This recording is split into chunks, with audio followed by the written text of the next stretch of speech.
The second item of business of this meeting is to consider the recommendation of the Board of Directors to amend the company's restated certificate of incorporation. The proposed amendment would add a provision to the restated certificate of incorporation authorizing the Board of Directors to issue up to 50 million shares of a new Class B common stock, with each Class B share having economic rights equivalent to 1/30th of a share of the current common stock and with 1/200th of the vote, and to redesignate the company's current common stock as Class A common stock, and to make each share of Class A common stock convertible into 30 shares of the new Class B stock at the option of the holder. I think before we get into moving that motion, I think this would be a good time to have a discussion and take your questions regarding the issuance of the Class B. And I should give you a little background. I think many of you know the background on this, but over the years we've had probably half a dozen people, one time or another, propose that the creation of an all Berkshire investment company or a unit trust. In other words, an entity that would hold nothing but Berkshire stock and then would parcel out its own shares in smaller denomination pieces to the public. And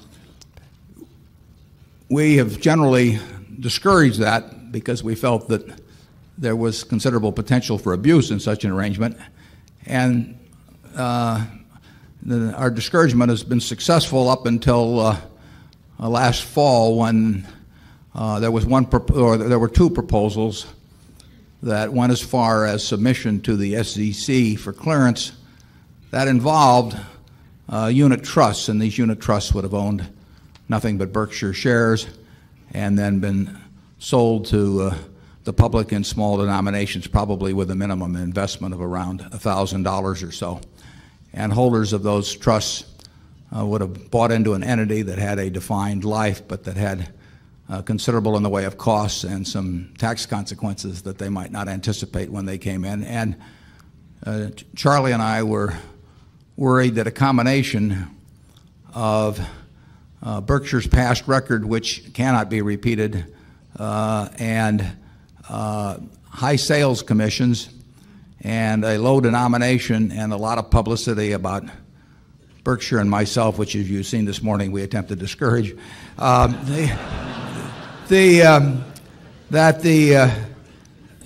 a great many people would end up buying these unit trust holdings without any idea really of what they were buying, and with unrealistic expectations as to the future, and that would in turn create a considerable demand, because these unit trusts would go out and buy Berkshire shares. That would create a considerable demand against a fixed supply, much of which is almost unavailable because people have a low tax basis and are reluctant to sell, and I hope they're reluctant to sell for other reasons. And that the very action of the creation of these and that push on the demand might very well create some speculative spurt in the stock, which in turn would induce people who had been approached about the trust to feel they were missing even more of a good thing by rushing in.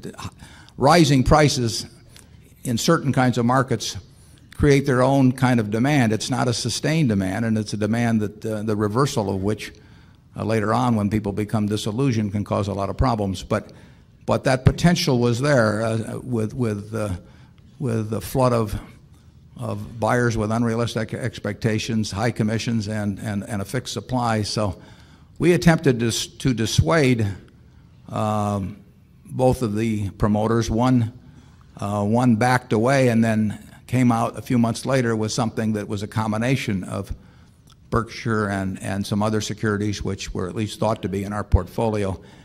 And we started hearing from people that it was clear had no understanding of what they were buying, or the costs involved, or the potential tax implications, or anything of the sort. So at that time we had to make a decision, and we had to make it rather quickly, as to what would be the best solution to this problem that in turn wouldn't create the same sort of thing that we felt had potential harm when being done by these promoters. Obviously, we considered a split of the stock, but we were worried that a split would send out signals to all kinds of people who want to believe in things that may not be too believable about future performance, and that they would look at it as some grand chance to buy in at a lower price. Of course, it wouldn't really be a lower price in relation to value, but it would be a lower denomination. And that, again, against a fixed supply, might very well have created the same kind of problem, maybe even a greater problem than would occur with the unit trust. So we came upon the idea of the Class B shares, which would create a supply that would match the demand for, in effect, split shares, and that would be offered in a way that did not create special inducements or to create false inducements to people thinking of buying. And one of the things we did was we stuck a commission on it, on the issuance of the Class B shares that was about as low as any I've ever seen in many years in Wall Street, because we did not want salespeople to have a great inducement to go out and sell the shares. We wanted anyone that was interested to read the prospectus and think about it and make their own decisions. And we did another thing which is quite counter to the normal commercial approach, which is that we said we would issue as many shares as people wanted to buy. And you do much better in this world if you're selling something to say only one to a customer, and you have to get in early, or you have to know somebody in order to get shares. And that's, many new issues are sold that way. And it's very effective. I mean, it's like those old stories about in Russia where there'd be lines and people would get in them without knowing what they were going to buy when they got to the front of the line. And that's a very effective selling tool. And it's one that Wall Street is not unfamiliar with. But we decided that to reduce any of that feeling that you have to get in early or only the big guy's going to get it or something of the sort, that we would announce loud and clearly that we would have shares available for everyone that wanted. So there was no reason to assume that it couldn't be a hot stock in effect. And we've done various other things. So our hope is that the Class B shareholders that we attract are of the same quality as the people in this room, that they have an investment attitude that where they feel they are buying into part of a business, that they expect to stay with it for the indefinite future, maybe the rest of their lives, and they do not think of it as a little piece of paper that may be hot because it's a new issue or something of the sort. And it lets the people who are happy with the present shares stay in exactly the same position, which is what I'm going to do, what Charlie will do. We have made the B very slightly disadvantageous in two respects to the A. It has a lower vote, and it will not participate in the shareholder contributions programs. There were reasons for both of those, but in addition to the explicit reasons, there also is the desire that the B not be made fully. It's just a slight bit inferior, but it's not fully as attractive as the A, because we did not want to do anything that pushed everybody into converting into the B. If that started in a big way, the B would then enjoy the better market, and it would create its own dynamic where it made sense for everybody to do it. So we have left it so there is no reason for you, if you own the A, to convert to the B, unless you wish to sell or give away some portion of your holding that would be less than a full A share. And it will be convenient for that reason, but beyond that, there should be no incentive. If the B should trade slightly above 1/30th of the price of the A, there will be arbitrage activity that will keep that from being anything other than a negligible amount. It, of course, could trade well below 1/30th because the B is not convertible into the A.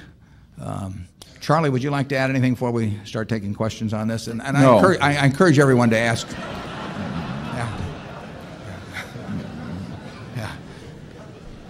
Charlie, as you will note during the meeting, does not get paid by the word.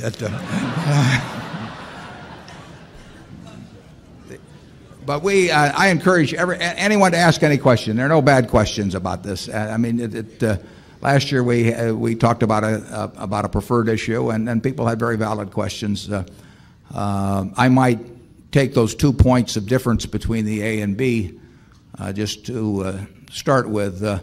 On the shareholder designated contributions program, which was $12 a share last year, in addition to wanting the A to have a very small edge over the B, which would be a reason for not having the B participate, it also would get very impractical in terms of taking $12 and dividing it by 30 and soliciting the names of charities and to designate contributions. We can handle the present program fairly efficiently, but we would not want to be sending out checks for $1 or $2, and it would get very inefficient. So we have told prospective B holders that that's not going to happen, and so they're fully informed coming in. In connection with the vote, the issuance of the B does create more votes outstanding. So absent any change in the situation, through the issuance of shares, which we are not particularly eager to issue, the vote, my vote, will be diluted somewhat by this, and frankly, I had no desire to create a lot more shares, which would dilute the vote of the Buffett family. It will be diluted somewhat by this action because we will have all the present votes outstanding plus some votes from the B. If there is a lot of conversion to the B, it is true that our holding will go up percentage-wise, but I see no reason why people really should convert, so I don't think that's likely. I think in the end it'll stay very much the same. And as I mentioned earlier, we want there to be a slight disadvantage to the B. In all other respects, we will treat the B just as the A. We have a problem with numbers at this annual meeting. We're going to have to do something next year, and we haven't figured it out yet either. But the suggestion was made by someone that maybe the B would get second-class seating or something. We're not going to have any of that. From this point forward, with the exception of the two things we put in the prospectus, the B shares will be treated in every way as equivalent to A. So with that, and with Charlie's reluctance to elaborate, we have a 6-zone system in here, and then we have another 2 zones in the overflow room. So if there are any questions in Zone 1. Mark Venditti from Connecticut. I'll apologize ahead. This isn't meant to be an impotent question or in any way, shape, or form. Do you think that the issuance of the B in any way might exact, in an effort to protect the folks who might be out there suckered in by the trust, if you will, in any way penalizes the A shareholders, either one, or might penalize them, either one financially or two philosophically, in the Burke experience? I don't mean that in any kind of elitist fashion, because I don't think you've ever propagated that. Burke doesn't propagate that, but clearly there's a room full of people, or rooms full of people, who have made a commitment financially to show that their philosophy is with you. Does that get diminished? The other part of the question is, the trust as you portrayed them didn't sound terribly attractive in a longer term. Would they perhaps have ultimately failed as folks realized that they hadn't gotten into what they thought?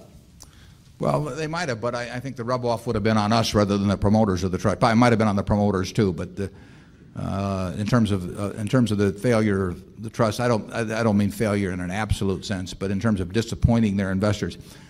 I really think if tens of thousands or hundreds of thousands of people had come into something that was sold as being an all Berkshire type trust, if people came away disappointed some years, I think they would tend to project that disappointment upon Berkshire fully as much as the promoter who sold the trust, who they might not even be able to find at that time.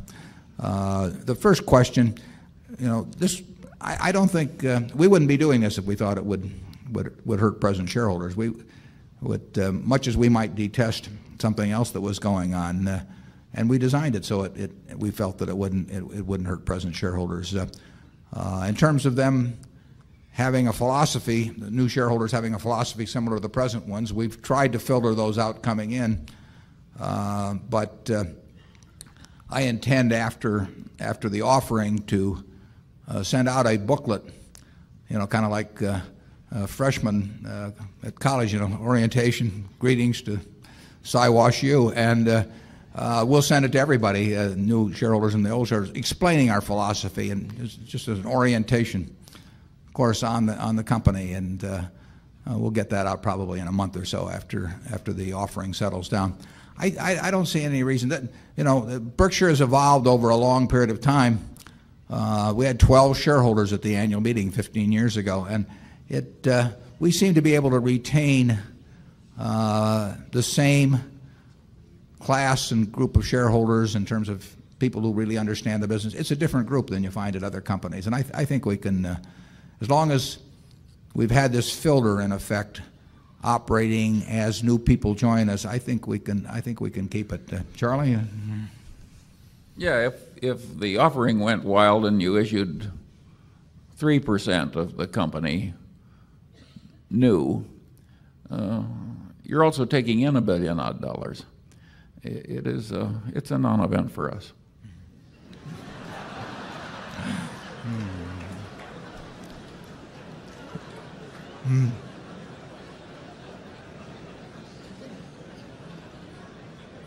He's very excitable. Don't say anything to him. Zone 5. Mr. Buffett, Mr. Munger, I'm Tim Medley from Jackson, Mississippi. My question is an allocation of capital one. You've indicated that one thing you like in companies is a willingness on the part of management to repurchase its own shares. Right. I wonder if you would talk for a minute about your own frame of reference on repurchases when it appears that the current price of the stock is rich in relation to its intrinsic value. And some have said that with the right company, ongoing repurchases of stock should be made irrespective of the price. So would you speak for a moment as to how you think it pencils out when the current price of the stock is rich in relation to its intrinsic value? Yeah, if you're repurchasing shares above a rationally calculated intrinsic value, you are harming your shareholders. Just as if you issue shares beneath that figure, you are harming your shareholders. That's a truism. Now, the tough part of that, of course, is coming up with the intrinsic value. And, for example, a good example might be Coca-Cola. I think a number of people might have thought Coca-Cola was repurchasing shares at a very high price because they'll look at book value or PE ratios. But there's a lot more to intrinsic value than book value and PE ratios. And anytime anybody gives you some simplified formula for figuring it out, forget it. You have to understand the business. The people who understood that business well, the management, have understood and been very forthright about saying so over the years, that by repurchasing their shares, they are adding to the value per share for remaining shareholders. And like I say, people who didn't understand Coca-Cola or who thought mechanistic methods of valuation should take precedence really misjudged the value to the Coca-Cola company of those repurchases. So we favor, when you have a wonderful business, we favor using funds that are generated at that business to make the business even more wonderful, and we favor repurchasing shares if those shares are below intrinsic value. And I would say that if it's a really wonderful business, we probably come up with higher intrinsic values than most people do.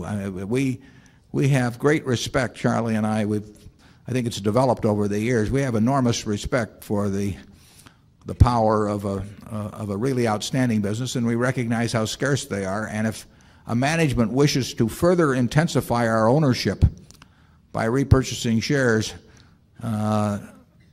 we applaud. We own we just went over 8% of the Coca-Cola company probably in the last 3 or so months by a very tiny fraction. But we had a second purchase one time, but our percentage interest in the Coca-Cola company has gone up significantly through their repurchases, and we are better off because they have bought those shares at what looked like to some people perhaps high prices. And we thought they were wrong at the time, and I think now it's been indicated that or proven. So I urge you, if you're trying to decide on the wisdom of repurchases or of share issuances, that you don't think in terms of book value, you don't think in terms of specific PEs, you don't think in terms of any little model, but you think in terms of what would you really, pick businesses you can understand, and then think what you really would pay to be in those businesses. And that's what counts over time, is whether the repurchases are made at a discount from that figure. And I would say with the companies that we own shares in, our interest in GEICO went from 33 or so percent to 50% over a 15-year or so period, simply through repurchases, and we benefited significantly. So did every other shareholder, I might add, that stayed with the company, and we benefited in no way disproportionate to them.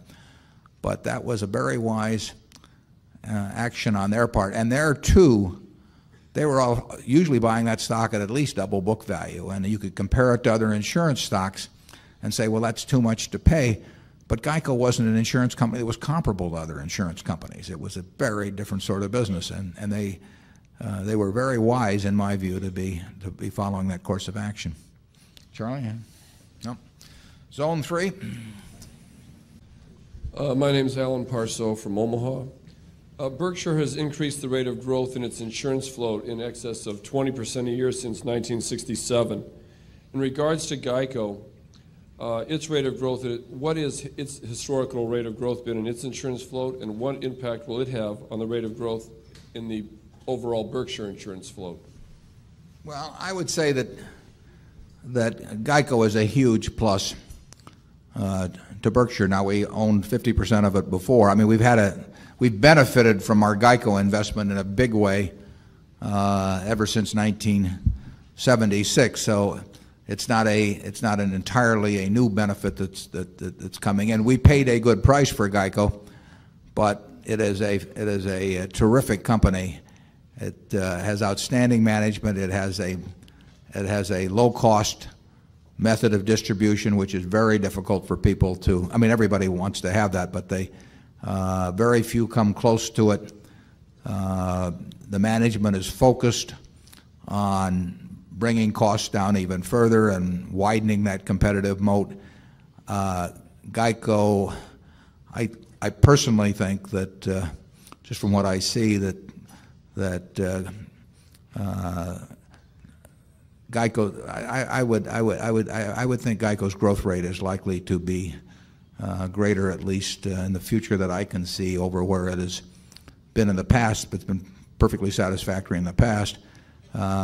I think there are some advantages to it being part of Berkshire, in that there are costs attached to bringing new business on the books, and we care not at all about reported quarterly earnings. GEICO was relatively insensitive to those before, and that's a compliment when I say that, but they had some more pressure on them in respect to reported earnings than they will have as part of Berkshire. And I think there's some really big opportunities in terms of what can be done with GEICO as part of Berkshire. So I think 5 years from now you'll be very happy with the fact that we own 100% of GEICO, and I think you will see that as marvelous a company as GEICO was independently, as an independent company, it will flourish maybe even a bit more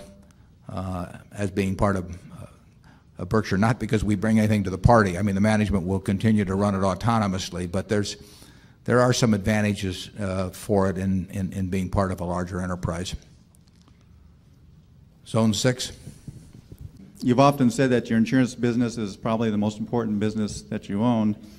On page 12 of the annual report, you said, "We have benefited greatly to a degree that has not been generally understood because our liabilities have cost us very little. I was wondering if you could describe this a little bit better so we can understand it. Yeah, Charlie and I have lost about the same amount, at about 20 pounds each. The insurance business provides us with float, and float is money that we hold that doesn't belong to us. It's like a bank having deposits. A bank has deposits. The money doesn't belong to it, but it holds the money. Now, when a bank holds deposits on everything except demand deposits, there's an explicit cost, an interest rate attached to it. And then there are the costs of running the system and gathering the money, which is also must be attributed both to demand and time deposits. So there's a cost to getting what they would call deposits and we could call float. In the insurance business, a similar phenomenon takes place in that policyholders give us their money at the start of the policy period, and therefore we get the money paid in advance for the product. And secondly, it takes time to settle losses, particularly in the liability area. If you bang up a fender on your car, it's going to get settled very quickly. But if there's a complicated injury or something, it may take some years to settle. And during that period, we hold the money. So we have, in effect, something that is tantamount to the deposits of a bank, but whereas the deposits of a bank, it's quite easy to calculate the approximate costs. In the case of the float that the insurance company has, you don't really know what the cost of that float is until all your policies and losses, your policies have expired and your losses have all been settled. Well, that's forever in some cases. So you're only making an estimate as you go along of what that float is costing. To date, with Berkshire, in the 29 years we've been in the business, it appears, never certain, because you don't know for sure what's going to happen, but it appears that our float has not cost us anything on average. It's been years when we've had an underwriting loss. When there's a cost, there's been years when we had an underwriting profit, and so we had a reverse cost. So we have obtained that float on very advantageous terms over the years. Far more, I mean, fully as important as that. It's important to get it at a low cost, in our case, no cost. But the other important thing is that we've grown it dramatically, and so we've gotten more and more money without having any cost attached to it. And if we still had our 17 million, I guess, of float that we had in 1967, and it was no cost, it would be very nice. But 17 million of free money is worth something, but it's not worth a ton. Having 7 billion, if we can achieve that as free money, it's worth a lot of money. And that growth has not probably generally been appreciated fully in connection with Berkshire, nor has the interplay of how having zero cost money in terms of affecting our gain in value over time. People have always looked at our asset side, but they haven't paid as much attention to the liability side. Charlie and I pay a lot of attention to that, and I mean it's not entirely an accident that the business is developed in this manner, and we have intentions of trying to make it to continue to develop in this manner and in that manner in the future. But we've got competitors out there too. Float per se is not a blessing. We can show you many insurance companies that thought it was wonderful to generate float, and they have lost so much money in underwriting that they'd be better off if they'd never heard of the insurance business. But the job is to get it in increasing quantities, but above all, get it cheap. And that's what we work at. And you do that in the business through having some kind of competitive advantages. You won't do it just by having an ordinary insurance company. The ordinary insurance company is not a good business. We have it in certain respects because of our attitude toward the business.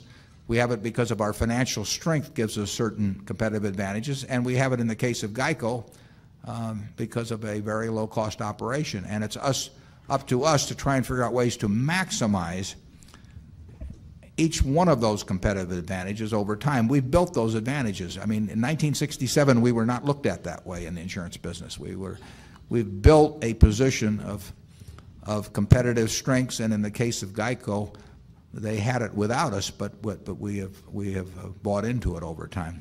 It's a very important asset, and you ought to pay a lot of attention over the years as to what is happening with that asset as to both growth and costs, and that will aid you in calculating intrinsic value. Charlie? Nothing to add. Yes, Mr. Buffett, good morning. My name is Ed Wolzak from New York. I'm a student and admirer of your investment philosophy. I have a question.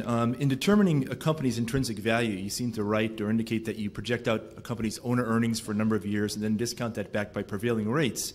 My question is, how much of a premium, if any, to prevailing risk-free rates do you demand when you discount back the owner earnings of a company? Or stated differently, for example, today with long rates at about 7%, if you did the same exercise with Coca-Cola, at what rate of interest would you discount back their owner earnings? Yeah, we get asked that question a lot, and we've answered it to some extent in past annual reports about what discount rate to use. We basically think in terms of the long-term government rate, and there may be times when in a very, because we don't think we're any good at predicting interest rates, but probably in times of what would seem like very low rates, we might use a little higher rate. But we don't put the risk factor in per se, because essentially the purity of the idea is that you're discounting future cash, and it doesn't make any difference whether cash comes from a risky business or a safe business, so-called safe business. So the value of the cash delivered by a water company, which is going to be around for 100 years, is not different than the value of the cash derived from some high-tech company, if any, that you might be looking at. It may be harder for you to make the estimate, and you may therefore want a bigger discount when you get all through with the calculation, but up to the point where you decide what you're willing to pay. You may decide you can't estimate it at all. I mean, that's what happens with us, with most companies. But we believe in using a government bond type interest rate. We believe in trying to stick with businesses where we think we can see the future reasonably well. You never see it perfectly, obviously, but where we think we have a reasonable handle on it. And we would differentiate to some extent. We don't want to go below a certain threshold of understanding, so we want to stick with businesses we understand quite well and not try to have the whole panoply with all different kinds of risk rates, because frankly we think that'd just be playing games with numbers. I mean, I don't think you can stick numbers on a highly speculative business where the whole industry is going to change in 5 years. And have them mean anything when you get through. If you say I'm going to stick an extra 6% in on the interest rate to allow for the fact, I tend to think that's kind of nonsense. I mean, it may look mathematical, but it's mathematical gibberish in my view. You better just stick with businesses that you can understand, use the government bond rate, and when you can buy them something you understand well at a significant discount, then you should start getting excited. Charlie?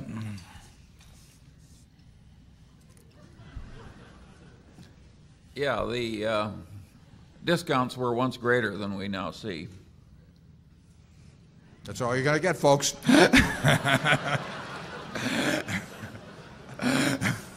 Mr. Buffett, my name is David Lowe from Ventura, California. My first Berkshire meeting, and I want to mention that I'm very intrigued at the influence you have over the shareholders here. I note that the first beverage they ran out of in the lobby was Cherry Coke. My question is about the Buffalo News. You say in the letter for the '95 report that the newspaper industry has lost another notch in its economic attractiveness. Can you elaborate on that? Yeah, what you are seeing in newspapers is a circulation trend that has been prevalent for a long time in terms of newspapers per household, but that has been declining, and that daily newspapers, and that I would say the trends of the last couple of years are somewhat worse in that respect. I would say that the ability to price both at the circulation and advertising level has weakened a bit in recent years, not dramatically, but it's weakened a bit. At one time, newspapers really, daily newspapers in in single newspaper towns were probably as attractive economically as any business you could find. I mean, a large percentage of advertisers had very little choice in terms of using them as an advertising medium. People had less options in the way of learning what was going on around them other than the daily newspaper. So they started from a position of extraordinary strength. They still have a very strong position, and I've tried to emphasize in that report. I mean, they're a bargain at the price they sell for. They give you all kinds of information with very low price, and they're a magnificent way for most merchants to reach their customers. But they do not have the exclusive advantages in many cases that they had 15 or 20 years ago. Third-class mail has become more of an option. People have more ways of obtaining information. As we talked earlier, information can be processed electronically and delivered at far lower cost than people dreamt of 20 years ago. So all of those things eat away a little bit. It's still a very fine business.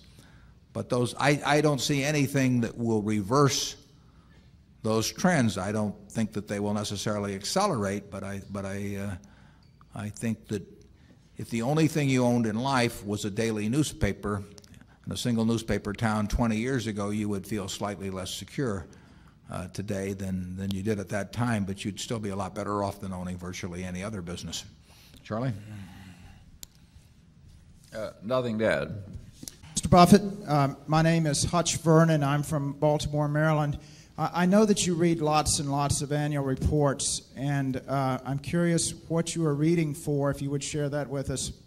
But I'm more curious, because I think I know what you're reading for, if there are any disclosures, any further disclosures that you would like to see companies make in their financial reporting, or that the SEC require in financial reporting or proxies or other communications with their shareholders. And that would be for both you and for Mr. Munger.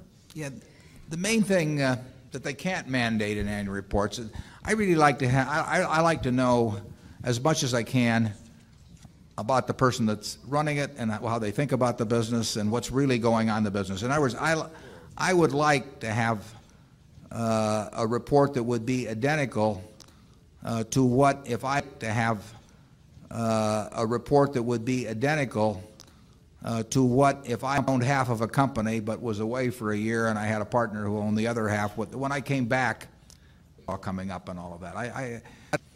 Of the report is now the SEC mandates a lot of information and some of that is helpful. But there's an intent behind the report. I mean, if it's a sales document, I'm less interested. I don't see any way to mandate what I'm talking about, but that's the kind of report I'm looking for. What I'm trying to do as I read reports, I like to understand just generally what's going on in all kinds of businesses. If we own stock in a company in an industry and there are 8 other companies that are in the same industry, I want to own or be on the mailing list for the reports for the other 8 because I can't understand how my company is doing unless I understand what the other 8 are doing. I want to have the perspective of in terms of market share or what's going on in the business or their margins or the trend of margins or all kinds of things that I can't get unless I know. I can't be an intelligent owner of a business unless I know what all the other businesses in that industry are doing. And so I try to get that information out of a report. If I'm thinking about investing in a specific company, I try to size up their business and the people that are running it. And over the years, I found reading a lot of reports to be quite useful in terms of making business decisions. At Berkshire, if we own all of a business, I want to own shares in all of the competitors just to keep track of what's going on, and I want to be able to intelligently evaluate how our managers are doing that, and I can't do that unless I know the industry backdrop against which they're working. It's amazing.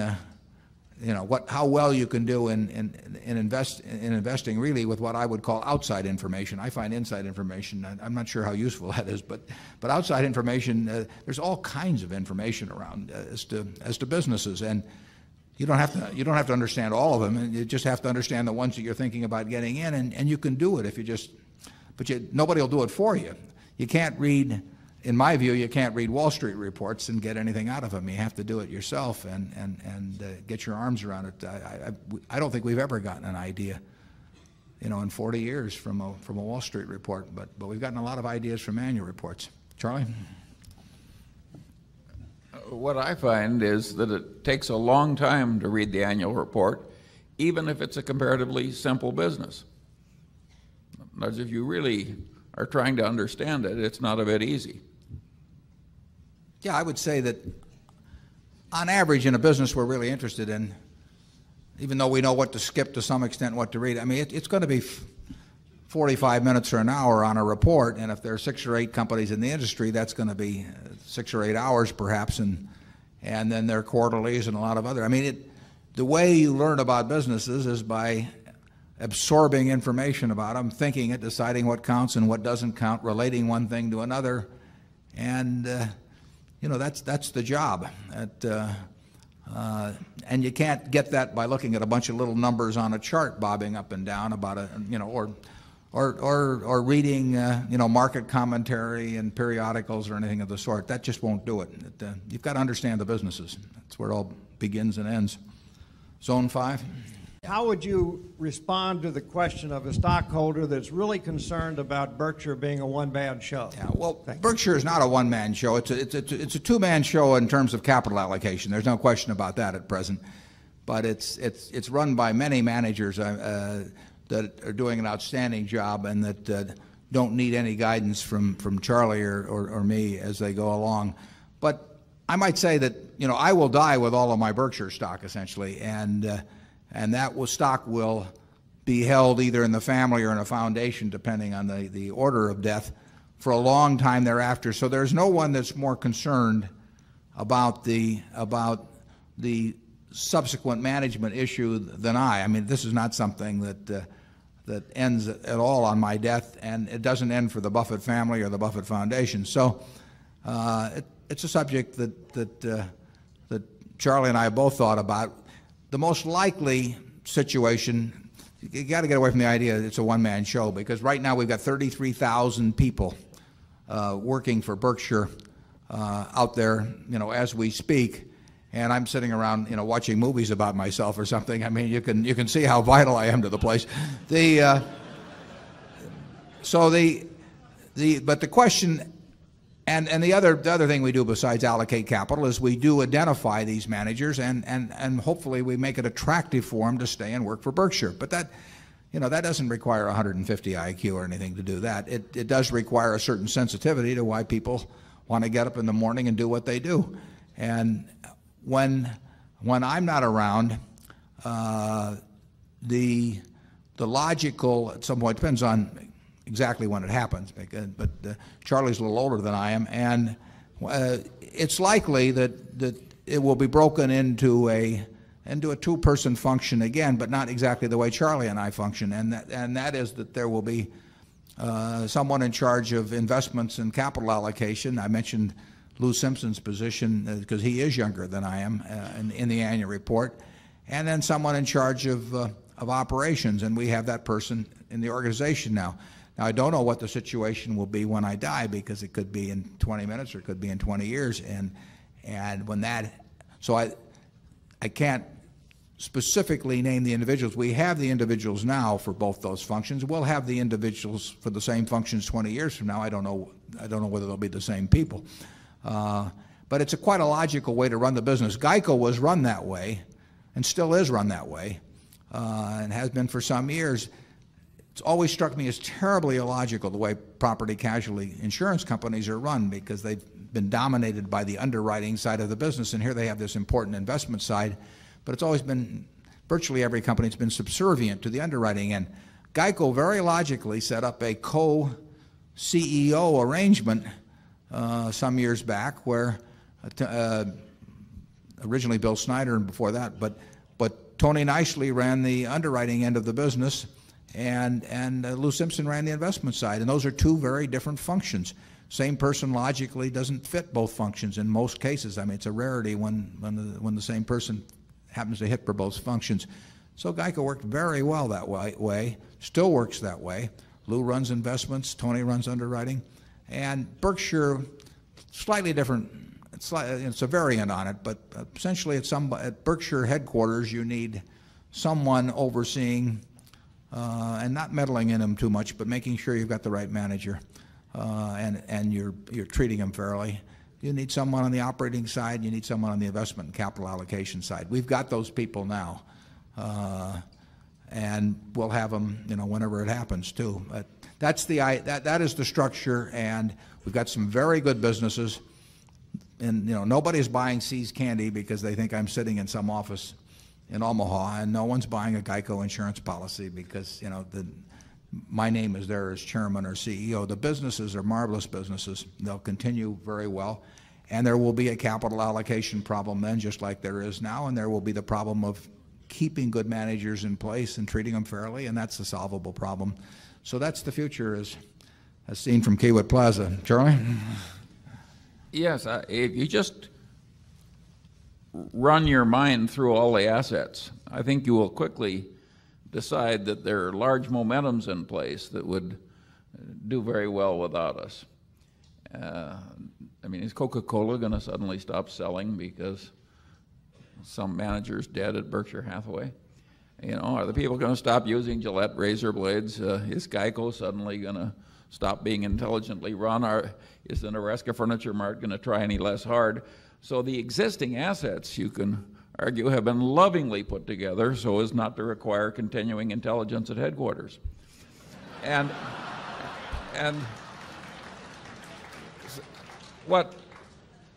there would be a disadvantage in that I think would be unreasonable to expect that a successor would be as good at making new investments as Warren has been in the past.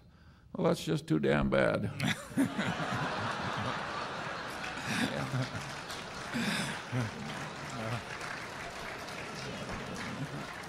Mr. Buffett, I'm indebted to Walter Schluss for introducing me to you some 40 years ago, and finally in the early 80s I became a stockholder. My question is, now that you've expanded headquarters 9% from 11 people to 12 people, do you now more frequently answer letters from stockholders? As a specific, had you looked at my letter from January 1986? We haven't gotten to January yet. Relating to Cap Cities, ABC, and Talk Radio, the problem that occurred last month at Cap Cities might have been prevented. You should get a form letter from us, but we do not. We do not get into the activities of our investee companies. I mean, if people are unhappy about Coca-Cola or Gillette, and they shouldn't be, but if they happen to be, they should talk to the companies themselves. I don't interject myself into the management or operations of the investee companies.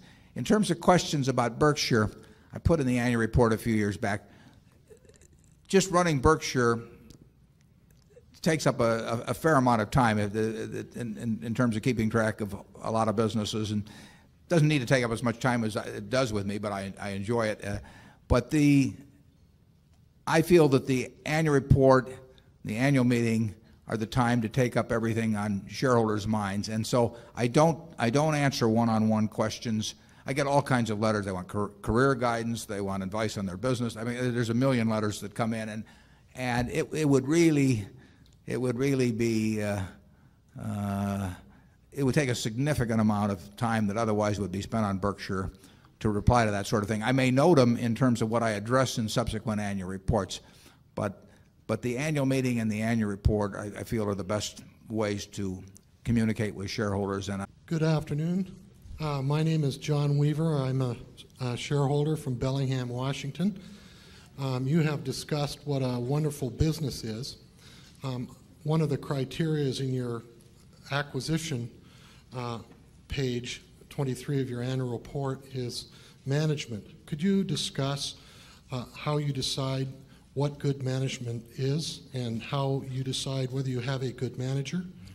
The really great business is one that doesn't require good management. I mean, that's a terrific business. And the poor business is one that can only succeed or even survive with great management. And but we look for people that know their businesses, love their businesses, love their shareholders, want to treat them as partners, and we still look to the underlying business. Though if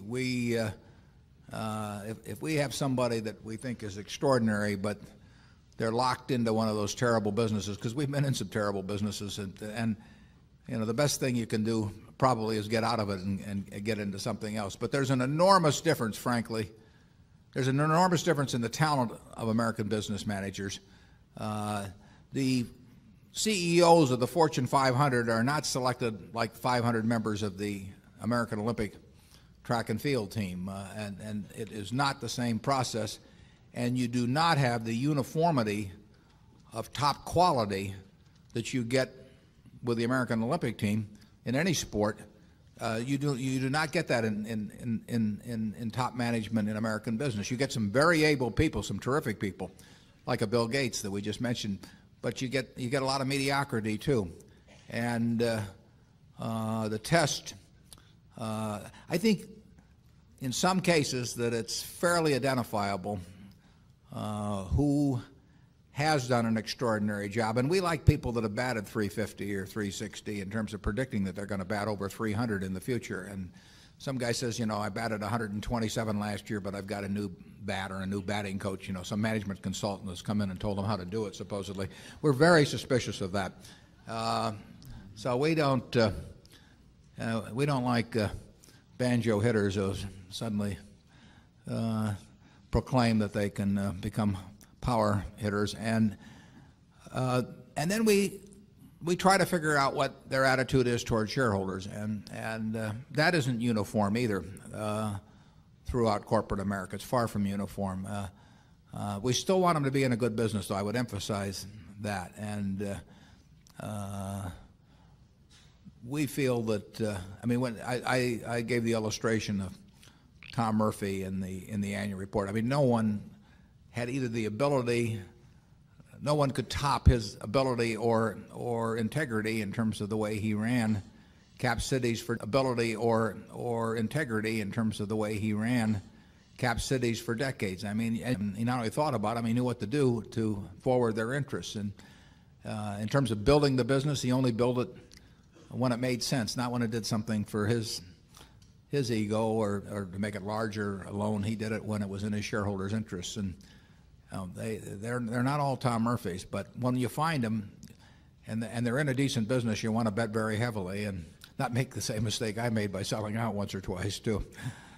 My name is Mark Hake. I'm from Scottsdale, Arizona, and I am very interested in your policies on diversification and also how you concentrate your investments. And I've studied your annual reports going back a good number of years, and there's been years where you had a lot of stocks in your marketable equitable securities portfolio, and there was one year where you only had 3 in 1987. So I have 2 questions. Given the number of stocks that you have in the portfolio now, what does that imply about your view of the market in terms of, is it fairly valued, that kind of idea? And second of all, it seems that whenever you take a new investment, you never take less than about 5% and never more than about 10% of the total portfolio with that new position.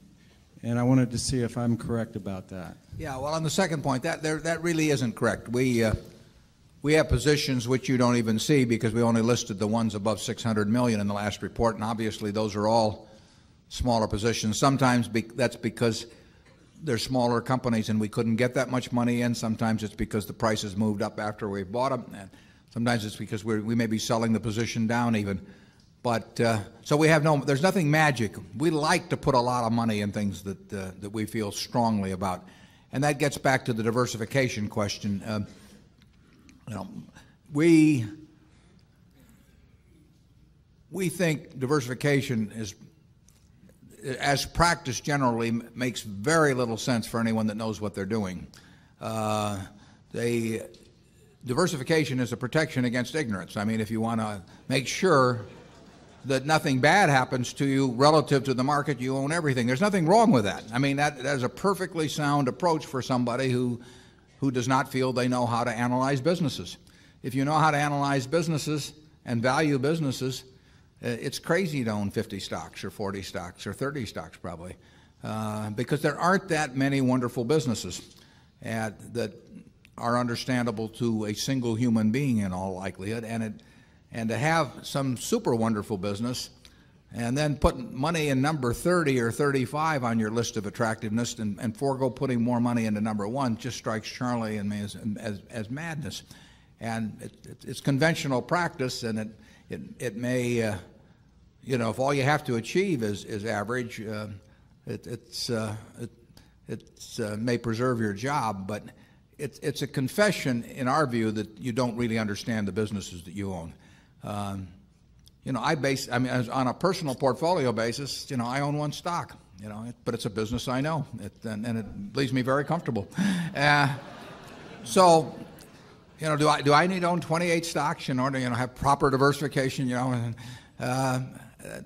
be nonsense. And within Berkshire, I could pick out 3 of our businesses, and I would be very happy if they were the only businesses we owned and I had all my money in Berkshire. Now, I love the fact that we can find more than that and that we keep adding to it. But 3 wonderful businesses is more than you need in this life to do very well. And the average person isn't going to run into that. I mean, if you look at how the fortunes were built in this country, they weren't built out of a portfolio of 50 companies. They were built by someone who identified with a wonderful business. Coca-Cola is a great example. A lot of fortunes have been built on that. And there aren't 50 Coca-Colas.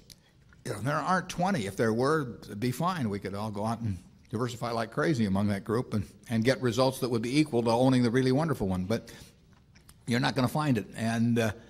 And the truth is, you don't need it. I mean, if you have a really wonderful business, is very well protected against the vicissitudes of the economy over time and the competition. I mean, we're talking about businesses that are resistant to effective competition, and 3 of those will be better than 100 average businesses, and they'll be safer, incidentally. I mean, there is less risk in owning 3 easy-to-identify wonderful businesses than there is in owning 50 well-known big businesses. And it's amazing what has been taught over the years in finance classes about that. But I can assure you that I would rather pick, if I had to bet the next 30 years on the fortunes of my family that would be dependent upon the income from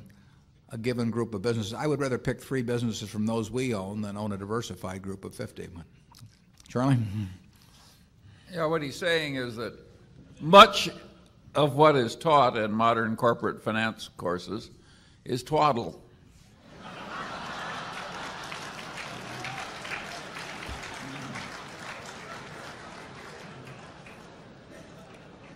You want to elaborate on that, Charlie?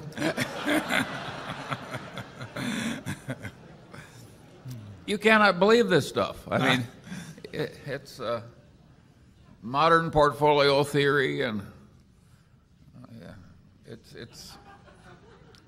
it has no utility. But I mean, it will tell you how to do average. But I think anybody can figure out how to do average in 5th grade. I mean, it's just not that difficult. And it's elaborate, and there's lots of little Greek letters and all kinds of things to make you feel that you're in the big leagues. But there is no value added. I'd like to ask the chairman and Mr. Munger about Freddie Mac. A few years ago, I think they're earning most of their money from the guarantee fees and the float. Now they've got the huge balance sheet, a lot of short-term liabilities. Do you think that's a more risky business now, and that the spread might go away in some, less than foreseen event? Charlie, I think he aimed that one at you. Foreseen event. It's still a very good business. Yeah, what the question referred to is that formerly Freddie Mac emphasized normally just the guarantee of credit, and then passed all interest rate risk onto the market. Now they've retained for their portfolio a greater percentage of the mortgages that come through their hands. I think they've structured the liabilities quite intelligently to handle what they call in the investment world the convexity problem, but which is that the borrower has the option of calling off the deal tomorrow or retaining it for 30 years, and that is a very disadvantageous contract to enter into if you lend money. They've done quite an intelligent job of attacking that by callable debt and various things, but you can't address a problem like that totally. There's no way to set up some model that satisfies that entire risk. They've done a good job, but as Charlie says, the larger the portfolio as compared to guarantee fees, because you've still got the credit risk on the portfolio, and you've added a little interest rate risk at the extremes, and it doesn't keep us up nights, but it's a tiny bit riskier than it used to be. Zone 5.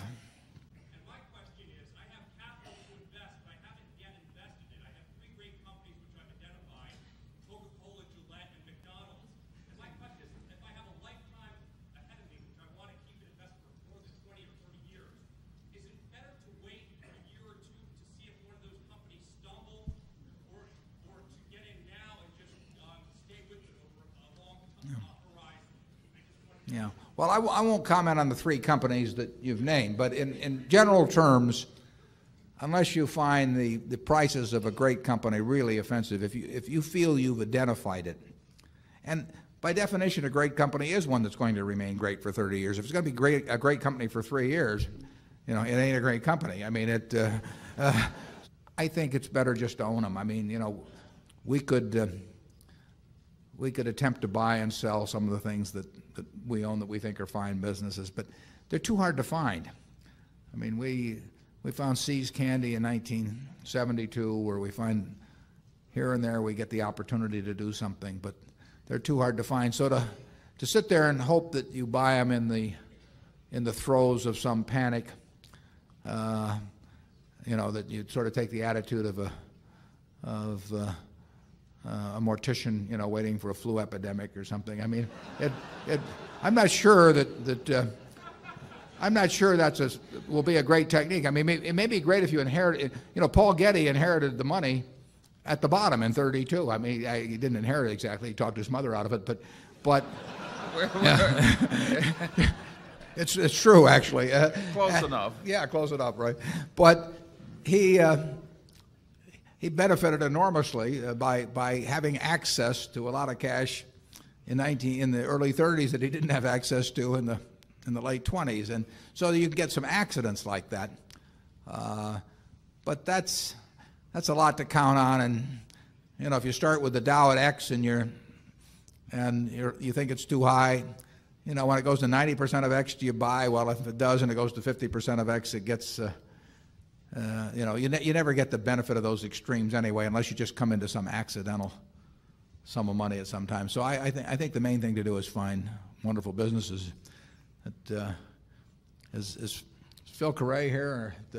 We got the world. Yeah, there's the hero of investing. Phil, would you stand up? Phil is 99. He wrote a book on investing in 1924.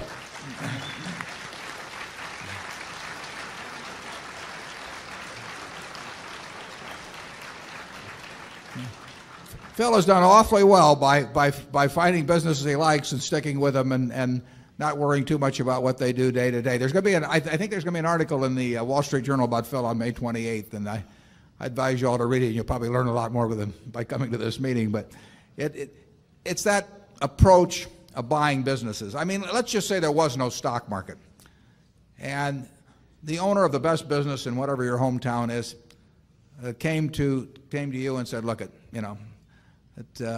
my brother just died, and he owned 20% of the business, and I want somebody to go in with me to buy that 20%. And the price looks a little high, maybe, but this is what I think I can get for it. Do you want to buy in?" I think if you like the business and you like the person who's coming to you and the price sounds reasonable, and you really know the business, I think probably the thing to do is to take it and don't worry about how it's quoted. And it won't be quoted tomorrow or next week or next month. I think people's investment would be more intelligent if stocks were quoted about once a year, but it isn't going to happen that way. So, and if you happen to come into some added money at some time when something dramatic has happened, I mean, we did well back in 1964 because American Express ran into a crook. We did well in 1976 because Geico auditors didn't know what the loss reserve should have been the previous couple of years. So we've had our share of flu epidemics, but you don't want to spend your life waiting around for them. Zone 6. I'm Joe Condon from London. Both Mr. Buffett and Mr. Munger have addressed my question in annual reports and at previous meetings here. This is my first time. It has to do with investment in a few great high technology stocks.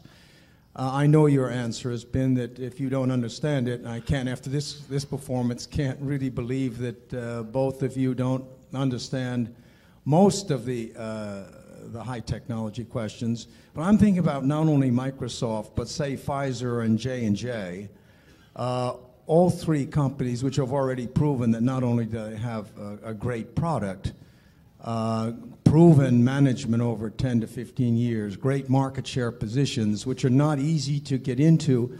And I frankly don't see a big difference in the PE ratios, for example, if you say Coca-Cola, or against Johnson & Johnson or Pfizer, which are very powerful companies. I wonder if either or both of you would address that question again. Charlie, why don't you? If you have something you think you understand that looks very attractive to you, we think it's smart to do what you understand. If we'd been unable to find companies, slender talents, we well might have been in the to it. We don't sneer at it. Other people with more talent have found that a wonderful course of action. We feel change is likely to work against us. We do not have great ability. We do not think we have great ability to predict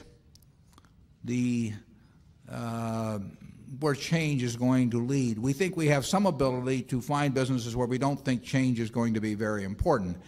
Now, at Gillette, the product is going to be better 10 years from now than now, or 20 years from now than 10 years from now. You saw those earlier ads going back to the Blue Blade and all that. The Blue Blade seemed great at the time, but the shaving technology gets better and better.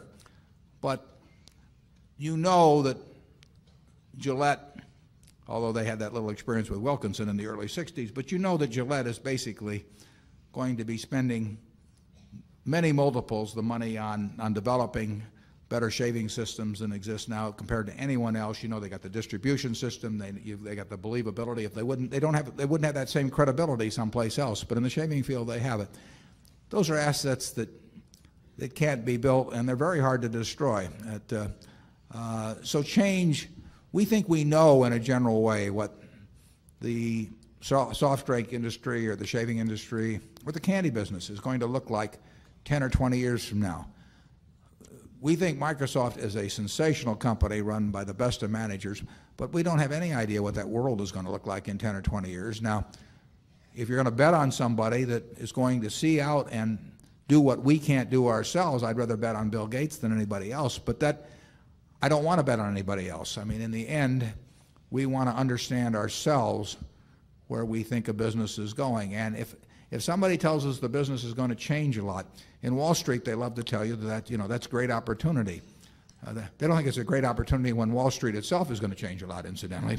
But it's a great opportunity. We don't think it's an opportunity at all. I mean, it scares the hell out of us because we don't know how things are going to change. We are looking, when people are chewing gum, we have a pretty good idea how they chewed it 20 years ago and how they'll chew it 20 years from now. And we don't really see a lot of technology going into the art of the chew, But, so that. As long as we don't have to make those other decisions, why in the world should we? I mean, if I had all kinds of things we don't know. And so why go around trying to bet on things we don't know when we can bet on the simple things? Zone 1. Good afternoon, Warren. Jerry Zucker, Los Angeles, California. In the annual report, the second largest holdings of unsecured securities are labeled others. Could you please expand on some of the holdings there, like do we still own PNC, and are we supposed to be buying Big Macs as the press has reported? Yeah, well, actually it's a very descriptive title, others. We do that for several reasons, but one is that we have no interest in people buying Berkshire or looking at the Berkshire report or anything else in order to generate investment ideas for themselves. Some people may do it, but we are not in that business. Berkshire Hathaway shareholders are not being paid for that. There's no way it benefits the owners of the company. So we will not disclose in the way of our security holdings more than we feel we have to disclose in order to be fair about things that can be material to the company. And we certainly have no interest in disclosing them to people who essentially want to use the information to try and figure out where our buying power may be subsequently or something of the sort. So we will keep raising the cutoff level, and you may see more and more in others. And I will say this: there's a lot of speculation about what we do in the press, and I'd say about half of it's accurate and about half of it's inaccurate. And again, we leave to you the fun of figuring out which half is right. Yeah, we hope you get a lot for your money in buying a share of Berkshire, but we don't want to act as an investment advisory service. Zone 2. My name is Stafford Ordahl. I'm from Morris, New York. I was just wondering if the surprise could be coming from Disney, because it seems to me they've been coasting up until very recently on the efforts of a person that's no longer with the company, Katzenberg, who is one of those rare geniuses like Spielberg that has his finger on the pulse of the American people, and that they don't come along every day, even in Hollywood. Yeah. It might be a very different company now that all of his efforts are, so to speak, out of the pipeline. Yeah. Have you finished or? Yes. Yeah. Katzenberg is a real talent. I would say that by far the most important person at Disney in the last 12 years or whatever it's been has been Michael Eisner. I mean, if you know him and what he has done in the business, there's no one. Frank Wells did a terrific job in conjunction with Eisner, but Eisner has been the Walt Disney, in effect, of his tenure. He knows the business. He loves the business. He eats and lives and breathes it. And he has been, in my view, by far the most important factor in Disney's success. Now they face competition. The money is in, the big money is in the animated films and everything that revolves around that, because you go from films to parks to character merchandising and back, and I mean it's a circular sort of thing which feeds on itself. There's going to be plenty of competition in that. I mean they've you've seen what MCA and Universal's going to do in the parks in Florida, and you know what DreamWorks is going to do in animation, And now you've got new technology and animation, through Steve Jobs, and there's a lot of things going on in that field. So the question is, 10 years from now, what place in the mind, because it's a share of mind, it's not, they call it share of market, but it starts with share of mind. And what place in the mind of billions of children around the world and their parents does Disney itself have, and their characters, relative to that owned by other organizations and other characters? And it's a competitive world, so there will be people fighting for that. But I would rather start with Disney's hand than anyone else's by some margin, and I would rather start with Michael Eisner running the place than with anyone else by some margin. So that does not mean that it can't become a much more competitive business, because people look at the video releases of a Lion King and they salivate. You sell 30 million copies of something at whatever it may be, $16 or $17, and you can figure out the manufacturing costs, and it gets your attention, and it gets your competitors' attention. But going back, if I thought the children of the world were going to want to be entertained 10 or 20 years from now, and I had my choice of betting on who is going to have a special place, if anyone has a special place in the minds of those kids and their parents, I think I would probably rather bet on Disney, and I would feel particularly good about betting on him if I had the guy who has done what Eisner has done over those years presiding in the future. Charlie? Well, I think it helps to do the simple arithmetic. Suppose you have 1 billion children of low middle income 20 years from now, and suppose you could make $10 per year per child after taxes from your position. It gets into very large numbers. And I don't know about your children and grandchildren, but mine want to see Disney. And they want to see it over and over and over again. They don't want to see Katzenberg. Well, I mean, in terms of the trade name. It's a pretty good trade name. I mean, when you think about names around the world, it's interesting that there's very hard to beat the name Coca-Cola, but Disney's got it's a very, very big name. And Charlie's point that they want to see him over and over again, and it's kind of nice to be able to recycle Snow White every 7 or 8 years. You hit a different crowd, and it's kind of like having an oil field, where you pump out all the oil and sell it, and then it all seeps back in over 7 or 8 years. Zone 5. I'm Randall Bellows from Chicago. Thank you for this marathon question and answer period. We enjoy it, thanks. My question is on the security business, Wall Street firms in general, and specifically what you feel about Solomon at this time. Thank you. Yeah. Well, we know more about the security business than we knew 10 years ago, and it is a tough business to manage. There's a lot of money made in the business, and then throughout Wall Street, I'm talking about. There's very big sums of money made, and then the question is, how does it get divided up between the institution and the people there? And you get to this question. I've often used the analogy of, would you rather, if you're an investor and you get a chance to buy the Mayo Clinic, that is one sort of an investment, and if you get a chance to buy the local brain surgeon, that's another one. You buy the local brain surgeon and his practice for X millions of dollars, and the next day, what do you own? And if you're buying the local brain surgeon, you would not pay any real multiple of earnings, because he's going to have this revelation several days later that it's really him and not you there with your little stock certificate that's producing the earnings, and it's his reputation. And he doesn't care, you imagine Berkshire Hathaway advertising brain surgery? You know how much business we would do. So he owns the business, even though you've got the stock certificate.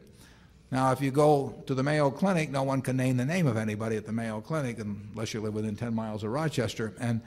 And there, the institution has the power. Now, it has to keep quality up and do all the things that an institution has to do. But whoever owns the Mayo Clinic has an asset that is independent of the attitude of any one person in the place the next day.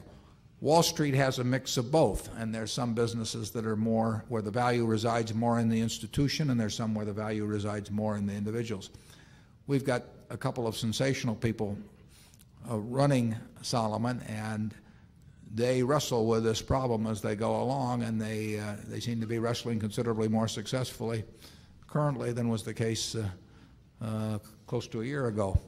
But it is not an easy business to run, and it's not an easy business to predict unless you have a business that's very institutional in character, and there aren't many of those in Wall Street. Zone 6. Thank you. Howard Winston from Cincinnati, Ohio. One question.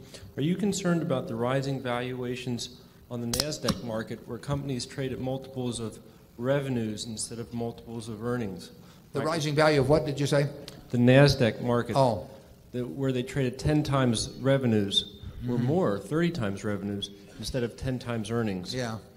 Well, we don't pay much attention to that because throughout the careers Charlie and I have had in investing, there have always been hundreds of cases or thousands of cases of things that are ridiculously priced and phony stock promotions and the gullible being led into to believe in things that just can't come true. So that's always gone on. It always will go on, and it doesn't make any difference to us. I mean, we are not trying to predict markets. We never will try and predict markets. We're trying to find wonderful businesses, and the fact that a part of the market is kind of screwy, you know, that's unimportant to us. We tried a few times shorting some of those things in our innocence of youth, and it's very tough to make money shorting even the obvious frauds, and there are some obvious frauds. And it really is. It's not so tough to find the obvious frauds, and it's not tough to be right over 10 years, but it's very tough to make money being short them. Although we tried a few times way back.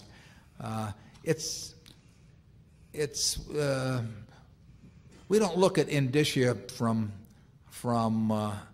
stocks in general or from PEs or price sales ratios or what other things are doing.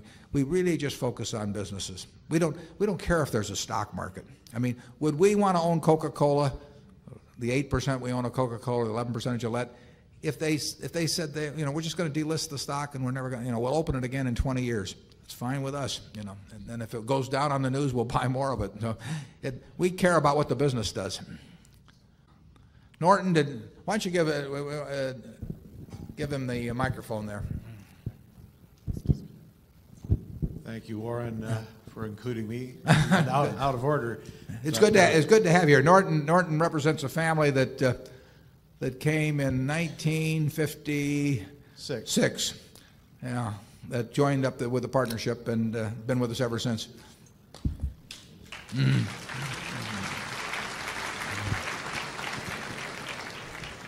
Very, very fortunate connection. Both ways, Norton, both ways. And, careful, Norton. We don't want you mobbed on the way out. But I might say that it all began with my father discovering, thanks to a professor of finance that was also at the University of Oklahoma, Ben Graham back in 1940. And then later, when Ben Graham was about to retire, we were trying to find his protege. And clearly that was Warren, and so he belongs to that long tradition. But the question I wanted to ask was, you've mentioned the very strong companies that Berkshire has that are really international companies like Coca-Cola and the Gillette. But are you considering, or have you ever thought of considering the foreign companies that are undervalued, or have you, for some reason, not included that in your universe of companies to consider? We've looked at companies domiciled in other countries, and we continue to look at companies domiciled in other countries. We wouldn't, we're happy for the U.S. and for Atlanta that Coca-Cola is domiciled in Atlanta, but would we pass on it if it happened to be domiciled in England? No, we'd love it if it were domiciled in England too.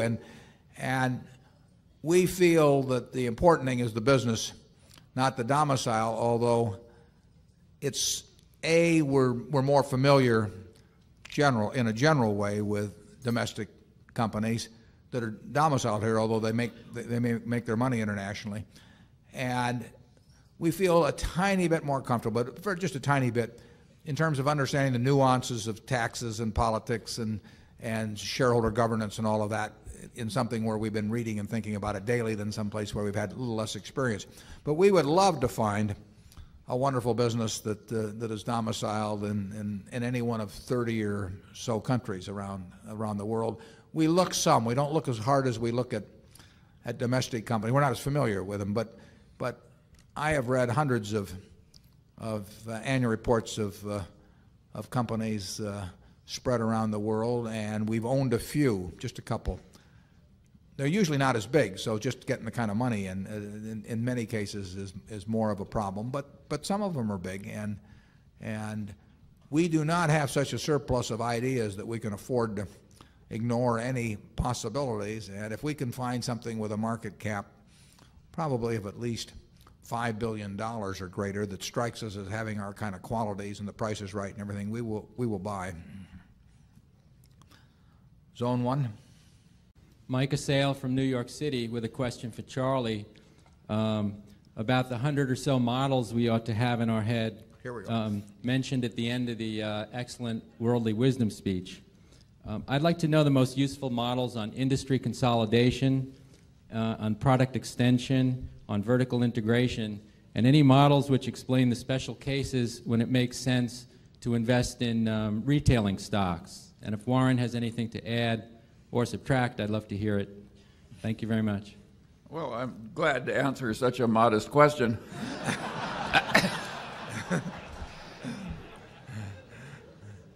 I spoke about having 100 models in your head, but those are all great big models of considerable generality that are useful over and over again. Now you're down into very complex sub-modeling when you get into a separate model for what's going to happen in industrial consolidations and retail and so on. And I'm not up to all those sub-models. The truth is, we're up to a few, but we take the general models and plug them in, and sometimes the light goes on, and sometimes the light goes on, and sometimes it doesn't. But if it does, they could be quite useful. If you focus, you do see repetition of certain business patterns and business behavior, and Wall Street tends to ignore those. Incidentally, I mean, Wall Street really doesn't seem to learn for very long business lessons. It may not be to their advantage to learn it. That would probably plug right into Charlie's model. You bet. Yeah, it's better to if you're out selling the future, it may be better to forget the past if you're getting paid on selling it and not on betting your life on it in some way. One situation at Berkshire that really is somewhat different than many companies. We assume, and unfortunately it's an error, but we assume we'll be around forever. So when we are in our insurance business, we assume we're going to be here to pay every claim.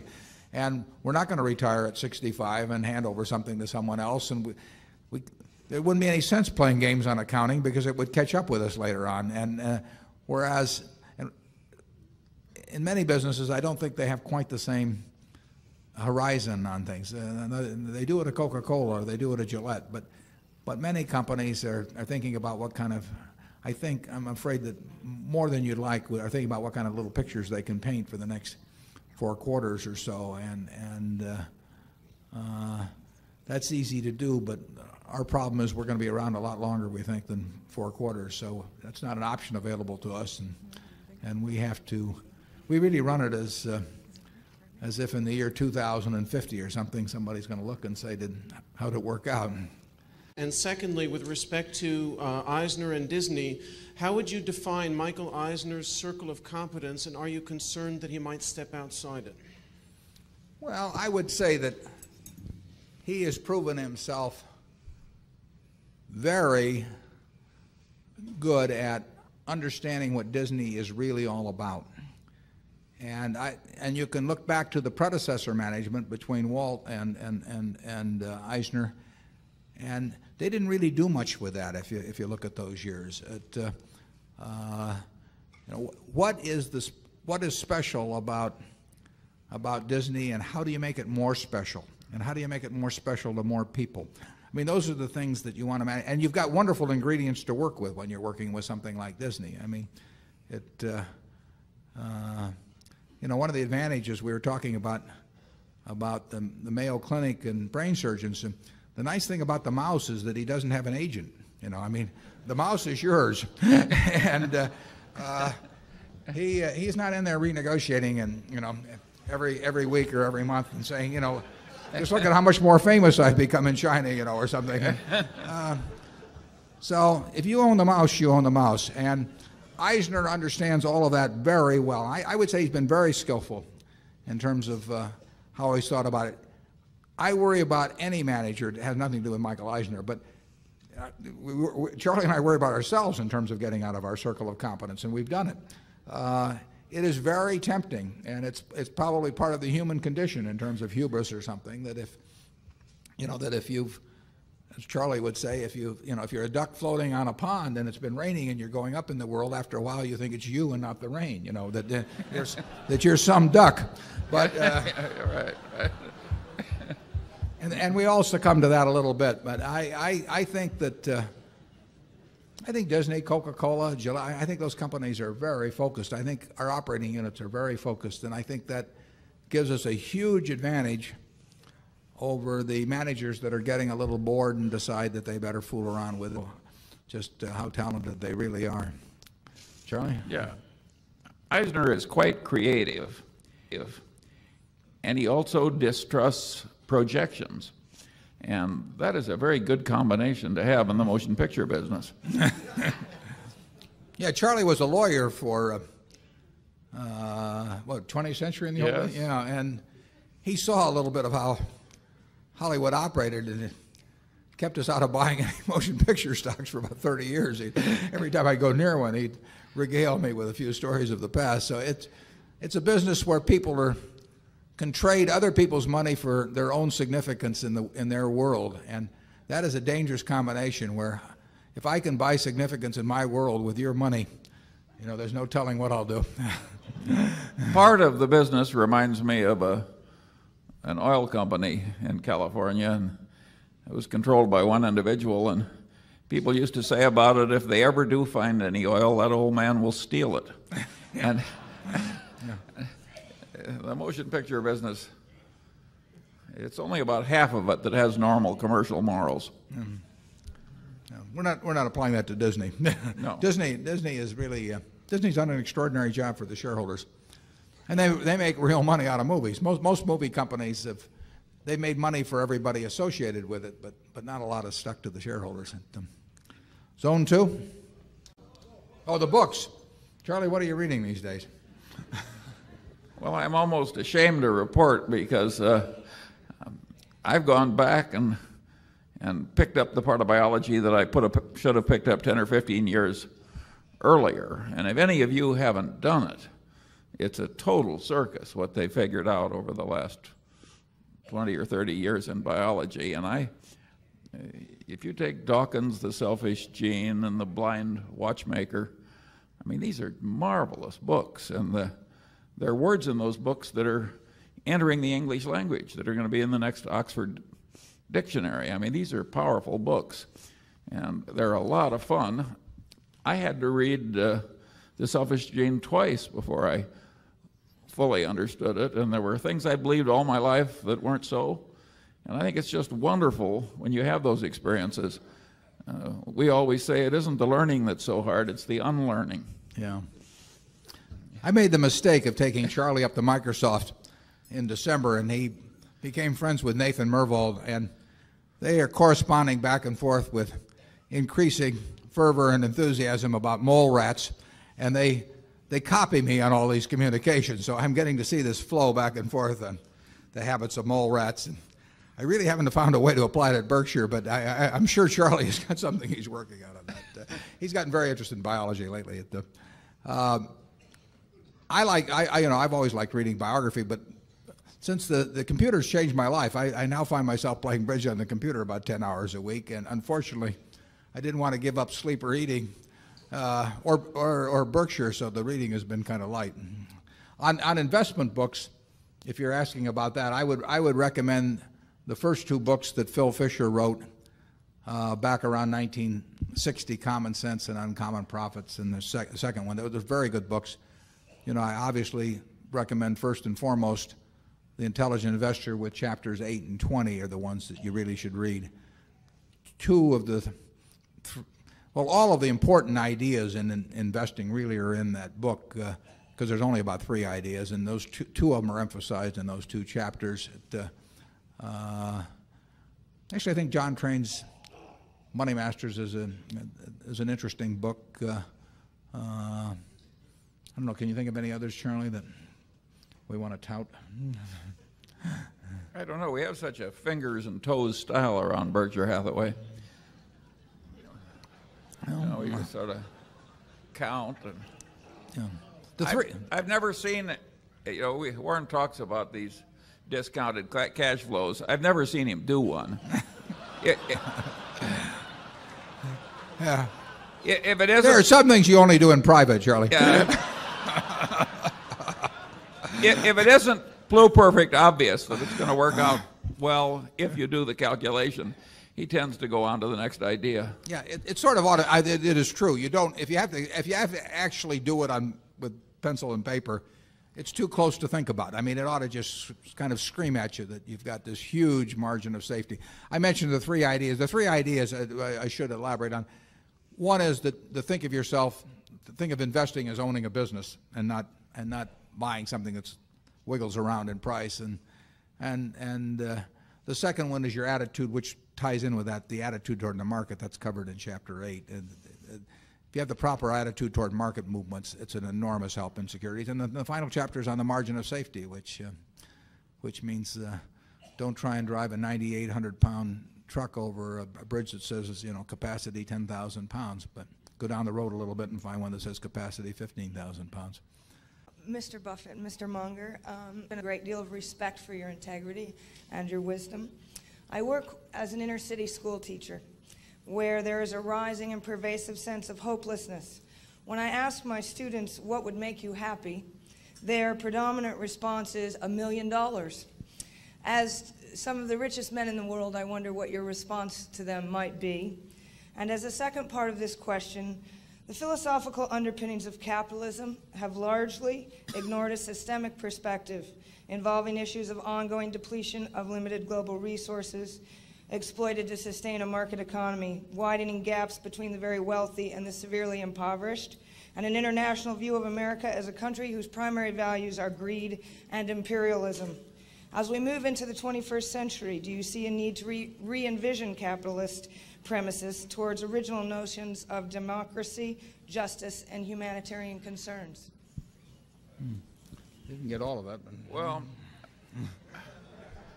I will say this. I'm higher on the existing social order than you are.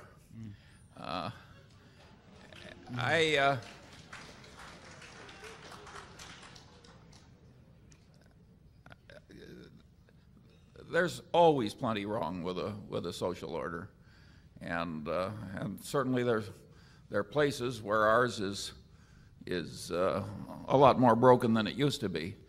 I don't think Warren and I have any wonderful solution to all the problems of the world, but wishing for $1 million instead of some more tangible short step is the wrong frame of mind.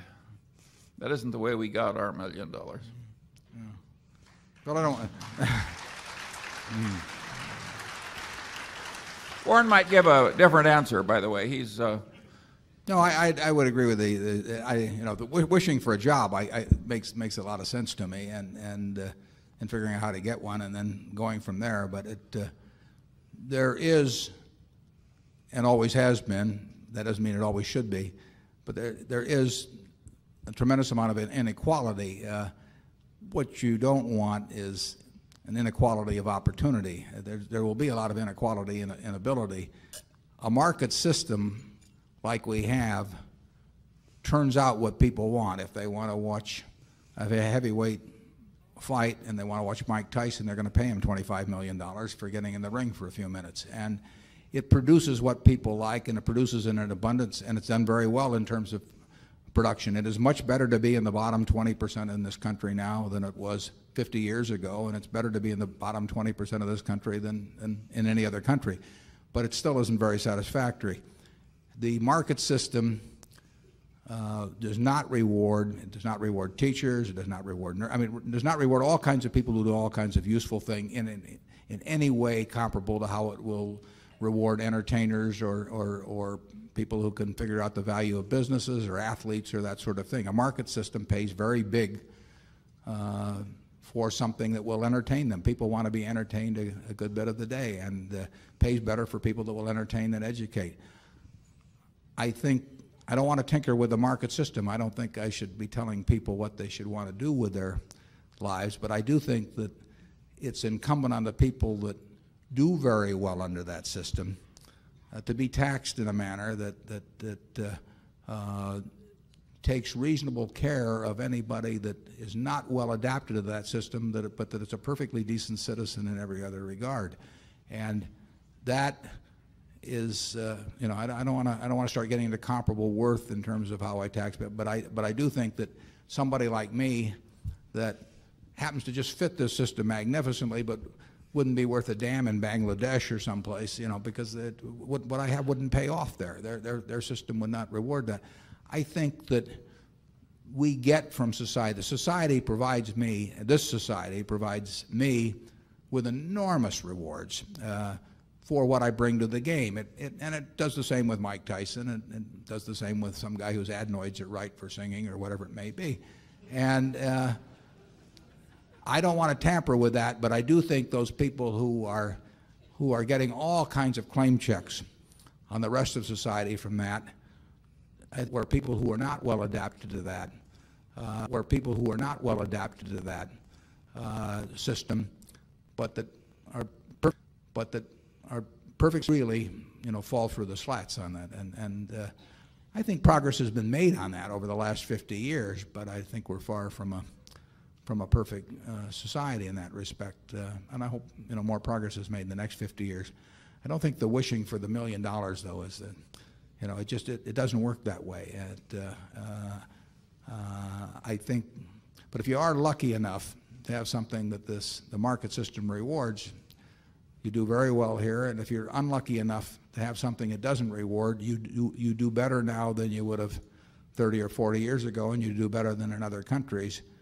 But I can see where it seems very unjust to look at somebody else who has just a little different mix of talents that can achieve claim checks in a way that keeps them and the next 5 generations of their family in a position where they don't have to do very much.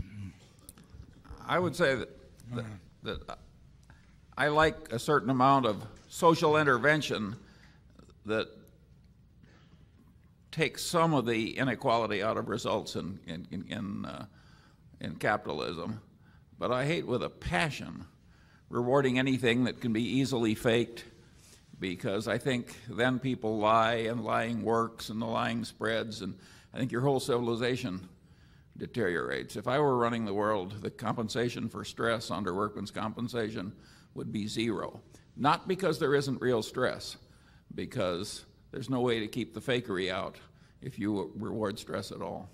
There was a very good article in Forbes about 1 issue ago that showed the occupational of different intervals going back to 1900. One problem you can see just by looking at that profile is that if you assume 20% of the bottom 20%, however you measure it in terms of employability, whether it's measured by IQ or interest in working or energy level or whatever you want to do, they fit very well most of the jobs that were available 100 years ago. In other words, you could do most of the jobs, of which there were many, with relatively unimpressive mental abilities. And as jobs have changed, the profile of people hasn't changed. So there are more people that end up on the short end. Now, the good part of that is the society produces so much more that it can take care of those people one way or another. Now, the trick is to take care of them and make them not only feel, but be productive and be part of the act. And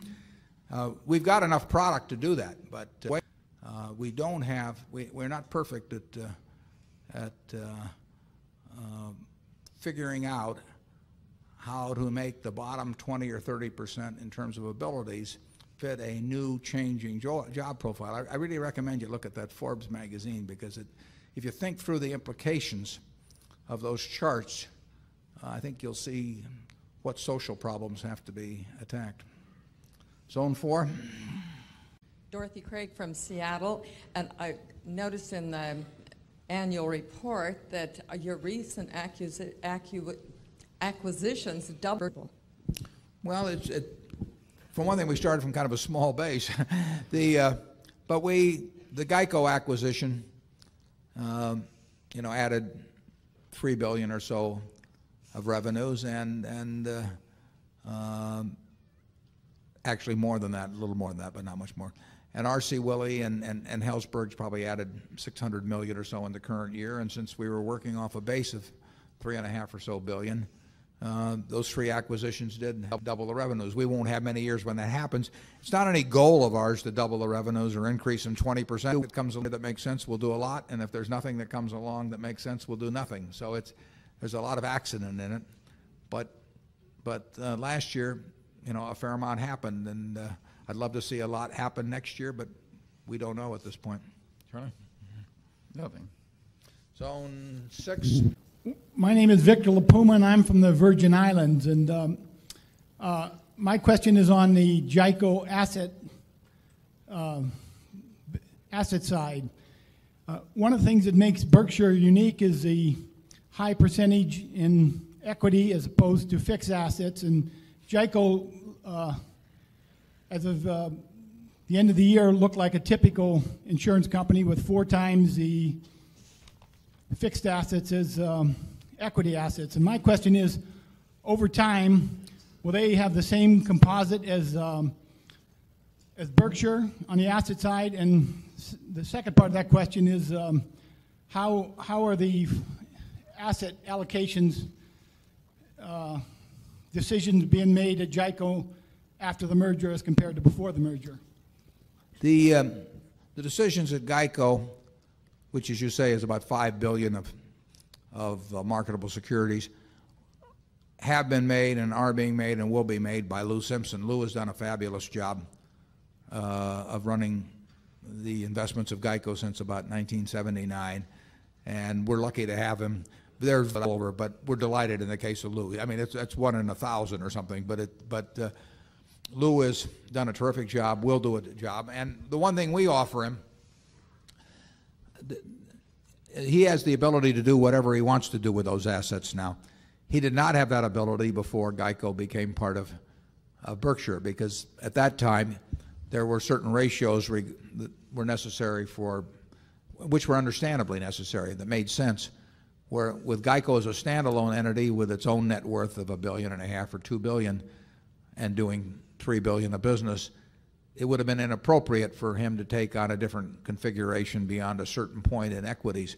So he was constrained by the nature of the business he was in and its capitalization. That constraint no longer applies.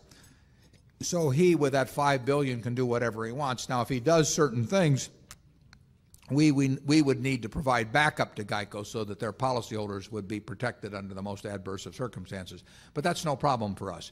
We could do it by quota share reinsurance. We could do a lot of things. We could just guarantee their obligations. And we're in a position to do that. We haven't done it yet because hasn't been necessary yet. But if it made sense, if Lou wanted to be $5 billion in equities and it made sense, we would arrange things so that the GEICO policyholders would be every bit as secure as under the most conservative of investment portfolios. So Lou has another string to his bow now, and there may be a time when it gets used. He's been great under the old system, and he may be better under this system. That's a very shrewd question. You're to be complimented. That means it's something we thought about before. But you are to be complimented, right? Let's see. Zone 1? Neil McMahon, New York City. Berkshire owns several companies, stock in several peer market, the one decision stocks, high PEs, 50, 60 times earnings. If that were to reappear again, would Berkshire's companies still be permanent, or is there a price for everything? Well, there are things that we think there's no price for, and we've been tested sometimes and haven't sold them. But my friend Bill Gates says that it has to be illogical at some point. The numbers at some price you have to be willing to sell something that's a marketable security, forgetting about a controlled business. But I doubt if we ever get tested on. There's only a couple of them in that category. Actually, I won't comment on that. We really have a great reluctance to sell businesses where we like both the business and the people. So, Charlie? The so-called two-tier market created difficulties, I would say primarily because a lot of people, companies were called Tier 1 when they really weren't. They just had been at some time Tier 1. If you're right about the companies, you can hold them at pretty high values. Yeah, you can really hold them at extraordinary levels if you've got. It's too hard to find. You're not going to find businesses that are as good. So then you have to say, am I going to get a chance to buy back the same business at a lot lower price, or am I going to buy something that's almost as good at a lot lower price? And we don't think we're very good at doing that. We'd rather just sit and hold the business and pretend the stock market doesn't exist. Alan Rank, Pittsburgh, Pennsylvania. Knowing your aversion to technology, but your close affiliation with Bill Gates, Microsoft, have you ever considered either inviting him to be part of the Berkshire through the board, or being involved to maybe solve some of the problems with World Book in taking it to the new technology and expanding it? And on the other end, you also love insurance and the float. Have you considered the other businesses that would have that similarity, such as cemeteries and funeral homes with their pre-need and their large cash reserves? Bill and I talked about encyclopedia business some years ago, but he was pretty far down the line in Encarta, quite far down the line in Encarta, actually, before I even met him. So it wasn't. My guess is if we'd met earlier, that there might have been something evolve in that. But he had put a lot of chips on Encarta and had done a good job with it. So it really wasn't. It wasn't a real option to work with him on World Book. Bill also is very focused on his business, and I believe he's on the board of some biotech company in which he's got a significant investment. But you will not see him on the boards of, at least I don't, company in which he's got a significant investment. But you will not see him on the boards of, at least I don't, Pacific Northwest, where he has a lot of friends and knows the companies well, maybe grew up with some of the people. But I don't think you'll see him on anything which really doesn't, which is just a business that doesn't grab him intellectually on something. And I do think there's one biotech company that he's involved in that way, and he'd be a terrific asset. But he really focuses on Microsoft. He has his board meetings, as I remember, on Saturday. They last all day, and he goes after the business that way. He's not. I don't think he'd be interested in being on a bank board or an insurance company board, because he just figures he's got other things to do with his time, and I think he's probably right. Zone 3. I'm Robert Keeley from Washington, D.C. I have a brief comment and a brief question. The comment is that I think you may be considerably underestimating the interest there will be in purchases of Class B stock later this week and next week. I have at least 10 friends in Washington who are aware that I'm a Berkshire shareholder and that I was coming to this meeting, and they've insisted that I report back to them tomorrow on just what happened with the Class B stock, because they're very interested to even the shareholders who are present here today. You're talking about tens of thousands of people who are going to be in that market. And my question relates to liquidity. On page 18 of your annual report, you say, and I quote, "The prospect that most shareholders will stick to the A stock suggests that it will enjoy a somewhat more liquid market than the B. Could you explain that? It seems to me that if most shareholders keep their A stock, do not convert it or sell it, that the B stock will be much more liquid." Maybe I don't understand liquidity. No, I think you do. You understand it, and I'll elaborate just a bit. Certainly in the first week, I would expect the B stock to trade far more, although I hope it doesn't trade like most new issues trade in relation to the amount sold. It's just the nature of a new offering that there's usually. But longer range, let's just assume that there's $400 million worth of B stock out there. There will be $40 billion of A. Now, admittedly, I'm not going to do anything with my stock, and many people in this room have a very low tax basis, and except they're under very unusual circumstances, have no intention of doing anything with their stock. So of that $40 billion, there's a very significant percentage that you might say is almost inoculated against reaction to market changes. But there still is a very significant dollar value. There's a fair amount held by funds, for example. And so the market value of what I would call the potentially tradable A is likely to far exceed the market value of the potentially tradable B. Now, it may be that all of the B is potentially tradable, whereas only a small portion of the A is. But that 40 billion to 400 million ratio, I think, almost ensures that after the initial flurry, that the better market, and when I say better market, I mean the ability to move large dollar amounts in both directions with a minimal movement of price, not by a huge margin, but the better market is likely to be in the A, and frankly, we hope that it is. We still hope there's a good market in the B, obviously, but if you're talking 10 shares of the A, which is a $300,000 or so investment, I think that 2 months from now that it's likely to be that buying or selling $300,000 worth of A will have slightly less of a percentage impact than buying or selling $300,000 worth of B, but not by a significant amount. But that's what I meant by that comment of having a slightly better market in the A than the B. And that's important from our standpoint, because if that situation became reversed and the B became the better market, then people would have a real incentive to convert from A to B over time, and eventually the B market would dominate. We don't anticipate that happening, and I think the way we've arranged it won't happen, but it could happen. Charlie? Yeah, well, I think we've also created arrangements in the way we've written the prospectus and rewarded the selling brokers that tend to dampen demand, both individual and institutional, and we sometimes accomplish what we try to do. Zone 4?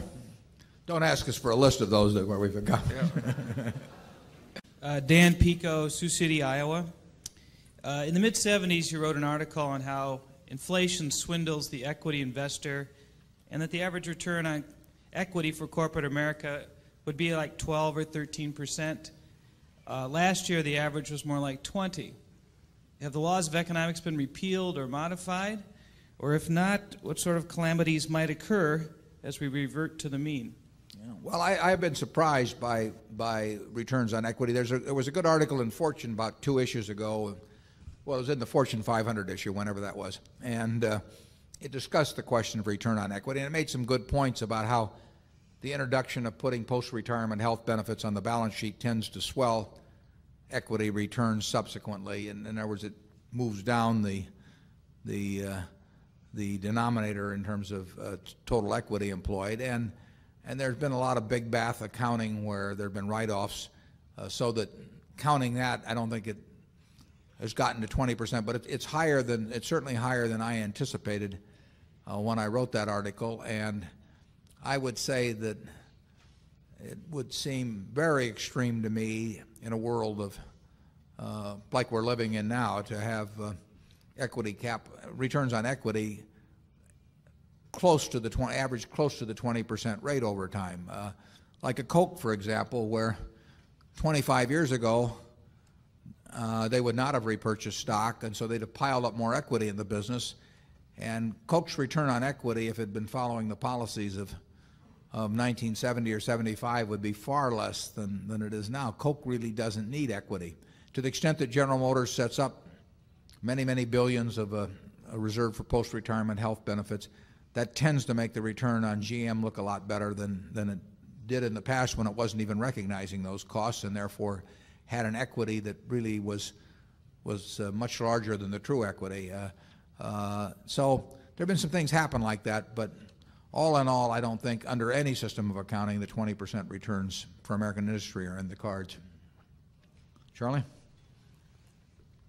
Well, I agree, and I think that this business of having way more consolidation and the successful companies like Wells Fargo buying in stock, I think that's had a huge effect too. I don't think it's actually gotten that much too.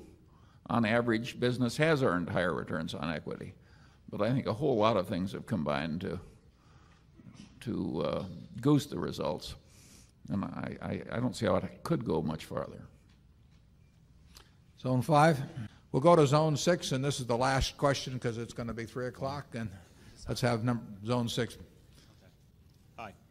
My name's Mike Nolan from New Jersey. My wife and I have been shareholders since 1984, and happy ones. Thank you both.